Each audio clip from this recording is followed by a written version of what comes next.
గత కొంతకాలంగా తెదేపాలో నారా లోకేష్ పాత్ర మరింత కీలకం కానుందని ఊహాగానాలు వినిపిస్తున్నాయి. ముఖ్యంగా పార్టీ జాతీయ అధ్యక్షుడిగా ఉన్న నారా చంద్రబాబు నాయుడు లోకేష్ కు పార్టీలో మరింత నిర్ణయాత్మక అధికారం కట్టబెట్టే దిశగా అడుగులు వేస్తున్నట్లు వార్తలొస్తున్నాయి. ఈ క్రమంలో త్వరలో జరగబోయే పార్టీ మహానాడులో నారా లోకేష్ ను ఎగ్జిక్యూటివ్ ప్రెసిడెంట్ గా నియమించే అవకాశం ఉందని పలు నివేదికలు సూచిస్తున్నాయి.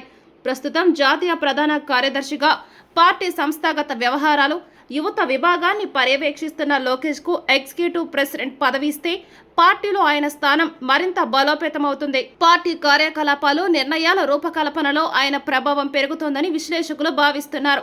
ఈ పరిణామం పార్టీలో యువతకు పెద్దపీట వేయడంతో పాటు భవిష్యత్తులో పార్టీ పగ్గాలు చేపట్టడానికి లోకేష్ కు మార్గం సుగమం చేస్తుందని అంచనా వేస్తున్నారు.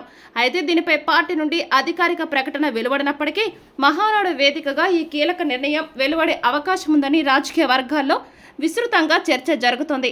నారా లోకేష్ కు ఎగ్జిక్యూటివ్ ప్రెసిడెంట్ పదవి కట్టబెట్టడం ద్వారా పార్టీలో నాయకత్వ బదిలీ ప్రక్రియను సులభాంతరం చేయాలని చంద్రబాబు యోచిస్తున్నట్లు సమాచారం.